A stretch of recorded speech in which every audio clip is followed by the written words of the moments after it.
Everyone, कैसे हैं आप सब। आई होप आप सब बहुत अच्छे होंगे। आपके सीटेट के एग्ज़ाम की तैयारियां भी बहुत अच्छी चल रही होगी। आज हम सीटेट हिंदी लैंग्वेज यानी कि हिंदी जो लैंग्वेज है उसके जो प्रीवियस ईयर में जो क्वेश्चन पूछे गए हैं सीटेट में, अलग अलग साल में अलग अलग जो प्रश्न पूछे गए हैं उसे हम देखेंगे और अपने अंडरस्टैंडिंग को और मजबूत करेंगे कि हिंदी जो लैंग्वेज है उसमें किस तरह के क्वेश्चन पूछे जाते हैं, क्या पैटर्न है। बेसिकली अगर आप एक लैंग्वेज की तैयारी करते हैं, दूसरा लैंग्वेज बहुत हेल्प करता है। चाहे आप अगर हिंदी की कर रहे हैं तैयारी तो इंग्लिश में हेल्प करेगा, इंग्लिश की तैयारी कर रहे हैं तो हिंदी में हेल्प करेगा। क्योंकि पिछले साल जो ऑनलाइन एग्जाम हुआ था उसमें देखा गया था जो सीटेट के इंग्लिश जो लैंग्वेज है उसके क्वेश्चन को as it is copy paste कर दिया गया था हिंदी लैंग्वेज में। तो अगर आप एक भी लैंग्वेज की तैयारी बहुत अच्छे से करते हैं आपको वो बहुत हेल्प करेगा दूसरी लैंग्वेज में। तो आज उसी को ध्यान में रखते हुए हम हिंदी लैंग्वेज जो है उसके प्रीवियस ईयर के जो MCQs हैं जो अलग अलग साल में अलग अलग पैटर्न में पूछे गए हैं वो आज हम देखेंगे, ठीक है। और अपनी अंडरस्टैंडिंग को मजबूत करेंगे, पैटर्न को समझेंगे कि क्या पैटर्न होता है, क्या पूछा जाता है, किस तरह से क्वेश्चन सीटेट के पूछे जाते हैं एग्ज़ाम में।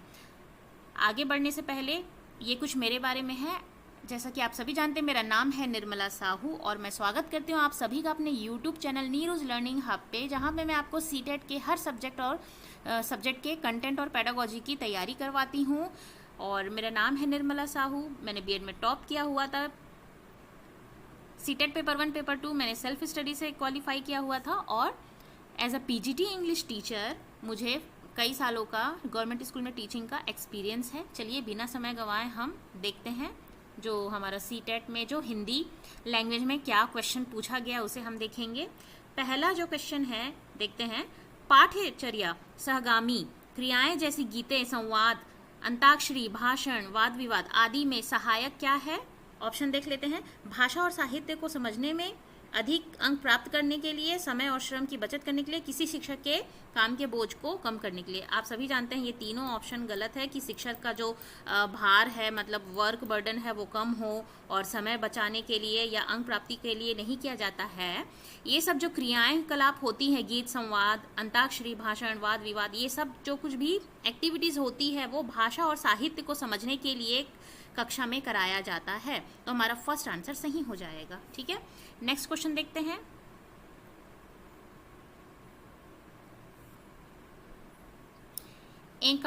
एकांकी पाठ मुख्यतः किसमें सहायता करते हैं। जो आप एकांकी पढ़ते हैं जो पाठ का, वो क्या चीज़ में सहायता करते हैं।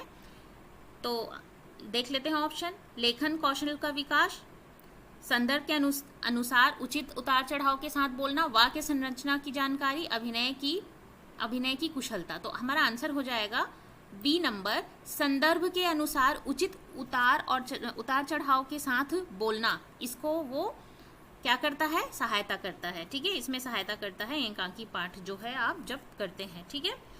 नेक्स्ट हम देखते हैं, नाटक शिक्षण की उपयुक्त विधि है। तो इसमें से आपको ऑप्शन देखना है। नाटक शिक्षण की उपयुक्त विधि है क्या, रंगमंच, मतलब आपको नाटक जो है ड्रामा है शिक्षण के माध्यम से बताना है तो आप क्या करेंगे, रंगमंच प्रणाली नहीं कर सकते, स्टेज परफॉर्मेंस कैसे करवाएंगे, ये पॉसिबल ही नहीं है। कक्षा अभिनय प्रणाली, हाँ ये बात सही है कि कक्षा में आप ड्रामा जो है वो करवाएंगे बच्चों से, ठीक है। इससे वो क्या करेंगे, नाटक का ड्रामा वगैरह का फॉर्म वो सीख पाएंगे। अर्थबोध प्रणाली ये भी नहीं है, व्याख्या प्रणाली ये भी नहीं है, ठीक है। ये क्या होता है, लेक्चर डेमोन्स्ट्रेशन होता है, ये समझाना होता है। तो हमारा आंसर हो जाएगा कक्षा में अभिनय करवाना, कक्षा में ड्रामा जो है उसको करवाना, है ना, सिमुलेशन के तौर पे।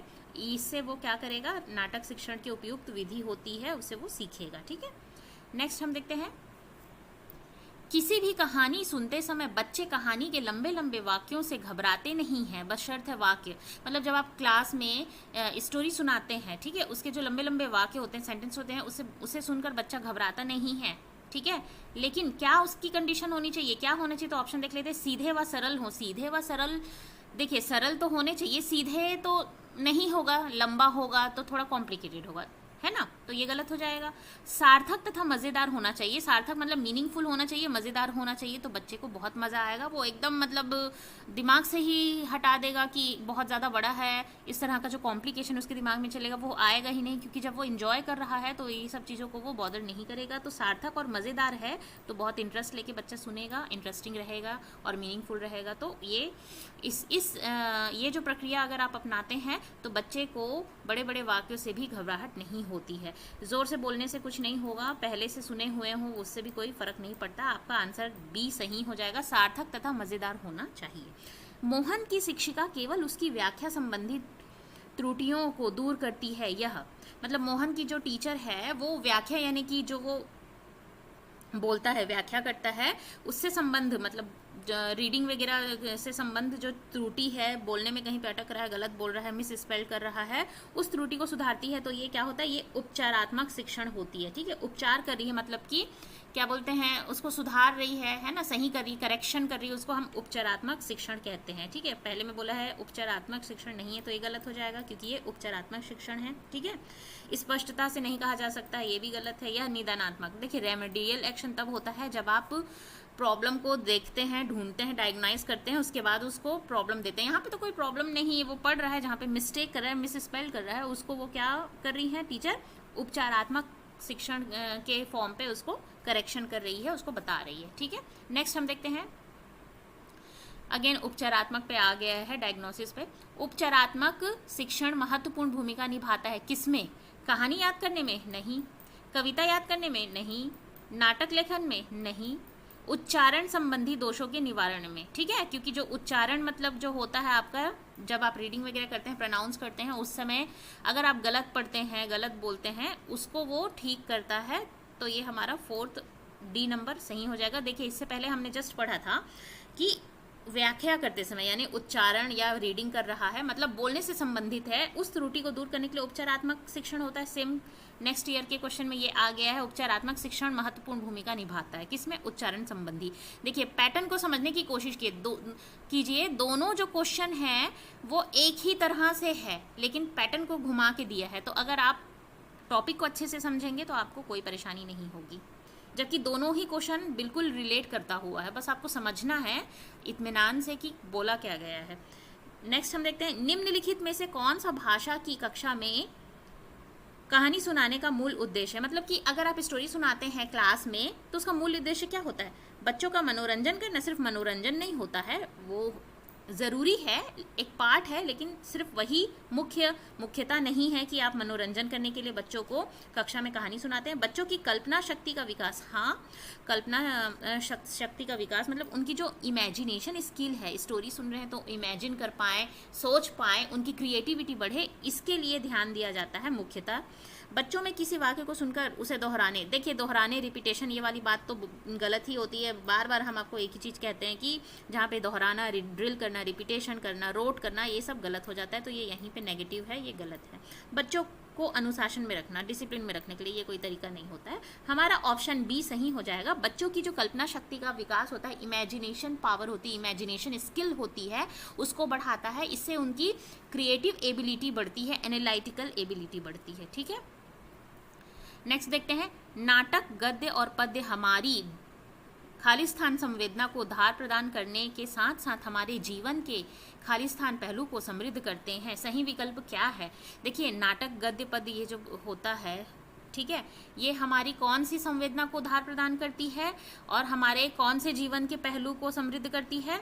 तो देखिए, सांस्कृतिक संवेदना बढ़ाने की कोई बात नहीं है भाई, कल्चर तो ठीक है अपनी अपनी जगह है, लेकिन ये मुख्य रूप से ये ऐसा मतलब उसको नहीं लिया जा सकता। ठीक है, ये गलत है। सांस्कृतिक भौतिक, ये भी गलत है, क्योंकि सांस्कृतिक नहीं होगा, इसमें भी ऑप्शन में सांस्कृतिक आ गया है। भाषिक और सौंदर्यात्मक, ठीक है, मतलब कि जो ब्यूटी होता है, ठीक है, लिटरेचर का, साहित्य का, उसको, और भाषिक, तो भाषिक तो ठीक है, लेकिन ये ब्यूटी मतलब अलंकार वगैरह जो होते हैं ना, जिससे हम सीखते हैं, वो सब जो सेंटेंस का स्ट्रक्चर होता है, उसकी ब्यूटी होती है, उसको समझना, ये इसमें गलत है। भाषा तो सही है लेकिन यहाँ पे ये गलत है, तो हमारा ऑप्शन 4th सही है, भाषिक और ज्ञानात्मक। नाटक गद्य और पद्य हमारी भाषिक संवेदना को उधार प्रदान करता है। मतलब हमारी जो भाषा है वो क्या होती है, भाषाई जो संवेदना होती है वो क्या होती है, और भी ज़्यादा दृढ़ हो जाती है, अच्छी हो जाती है, दृढ़ हो जाती है, धार प्रदान करता है ये। साथ साथ हमारे जीवन के ज्ञानात्मक पहलू को समृद्ध करते हैं। जो ज्ञान होती है, हमारी नॉलेज होती है, वो भी हमें क्या होती है, हमारी इंक्रीज होती है, बढ़ती है। तो भाषिक और ज्ञानात्मक हमारा सही आंसर है डी। गद्य शिक्षण उद्देश्य कौन सा पक्ष शामिल नहीं है। गद्य जो शिक्षण होती है उनके जो उद्देश्य हैं, गद्य शिक्षण जो कराया जाता है उसके जो उद्देश्य हैं उसमें कौन सा शामिल नहीं है। तो देख लेते हैं। शब्द भंडार का विकास, ये तो है ना, ये तो कराया जाता है, ये ज़रूरी है। कल्पनाशीलता का विकास, बिल्कुल सही है। कल्पनाशीलता का विकास करने के नाम से ही तो पैराग्राफ, गद्य, ये सब स्टोरी टेलिंग की जाती है ताकि इससे क्रिएटिविटी और थिंकिंग एबिलिटी बढ़े। सृजनात्मकता का विकास, देखिए यही कल्पनाशीलता, क्रिएटिव एबिलिटी मतलब रचनात्मकता, सृजनात्मकता, ये बिल्कुल एक दूसरे से परस्पर क्या है, संबंधित हैं और इंटर रिलेटेड हैं। तो ये सब तीनों ही इम्पॉर्टेंट होता है, गद्य शिक्षण के उद्देश्य होते हैं। फोर्थ ऑप्शन बोल रहा है भाषा के लिखित रूप से परिचय, नहीं, ये इसका उद्देश्य नहीं है। देखिए लिखित रूप से परिचय कराने का कोई उद्देश्य नहीं होता है भाई। लिखित रूप से परिचय आप बहुत पहले से हो चुके हैं, तभी तो आप लिख पा रहे हैं, समझ पा रहे हैं, सुन पा रहे हैं, है ना। बहुत स्टार्टिंग से कराया जाता है और लिखना वगैरह आने के बाद ही आपको कल्पनाशीलता, सृजनात्मकता या शब्द भंडार, मतलब कि वोकैबलरीज वगैरह होती है, वो सब कुछ आपका बाद में डेवलप किया जाता है। पहले सबसे पहले आपको लिखना बोलना सिखाया जाता है। तो भाषा के लिखित रूप से परिचय कराने की आवश्यकता नहीं होती, ये मुख्य उद्देश्य नहीं है। ठीक है, यहाँ पे नहीं पूछा गया था, तो हमारा ऑप्शन डी सही हो जाएगा कि भाषा के लिखित रूप से परिचय। तो इस तरह से हमारा जो क्वेश्चन है आज का सीटेट हिंदी लैंग्वेज का, जिसमें किस तरह से पैटर्न पूछे जाते हैं सीटेट में अलग अलग ईयर के, वो हमने लिया था और आपको समझाया। अगर ये वीडियो आपको अच्छी लगी हो, हेल्पफुल लगी हो, तो लाइक शेयर सब्सक्राइब ज़रूर कीजिए। बेल नोटिफिकेशन को हिट कर लीजिए ताकि जो भी अपडेट आते रहें आपको पता चलते रहे, और अपनी पढ़ाई को और भी मजबूत करें। आप अच्छे से पढ़िए, बढ़िया से तैयारी को मजबूत कीजिए। Keep learning, keep growing. Thanks for watching, thank you.